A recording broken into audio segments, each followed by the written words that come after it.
Welcome to the Leaders Insights podcast. Today's episode, Measuring Influencer ROI Past Vanity Metrics, a CMO's playbook.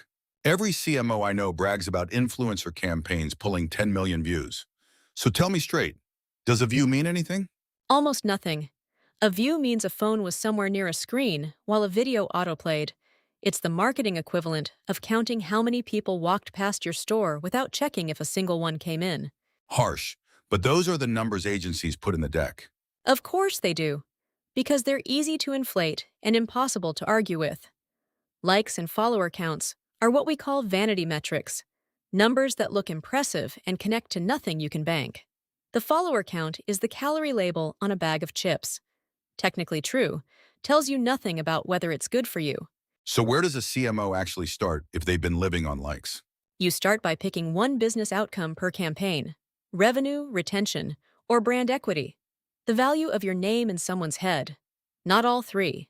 If you chase all three at once, you measure none of them properly. Fine, say I pick revenue.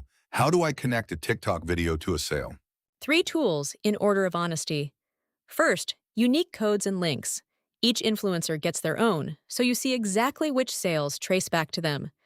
Cheap, clean, and it undercounts, because plenty of people see the video, buy nothing that day, then Google you a week later. So the code makes the influencer look worse than they are. Right, which is why you add the second tool, post-purchase surveys. One question at checkout: how did you hear about us? Everyone ignores this because it's low-tech, but it catches the buyers the codes miss. HelloFresh has leaned on this "how did you hear about us" question for years, precisely because their tracking links leak. And the third? Holdout testing, the grown-up version. You run the campaign in some regions and deliberately go dark in others, then compare sales. If the influencer regions outperform, that gap is your real lift. It's the only method that survives a hostile finance director. That sounds expensive and slow. It is. So you only do it for your big bets, the 6-figure deals. For everything else, codes plus the survey get you close enough. You don't run a clinical trial to decide whether to buy the sandwich. Let's talk retention, because you keep mentioning it. Why should an influencer care whether customers stick around? Because the source of a customer predicts how long they stay. Track the churn, the share of customers who cancel or stop buying, by which influencer brought them in. Gymshark found buyers from fitness creators who actually use the product stuck around far longer than buyers from a generic celebrity post.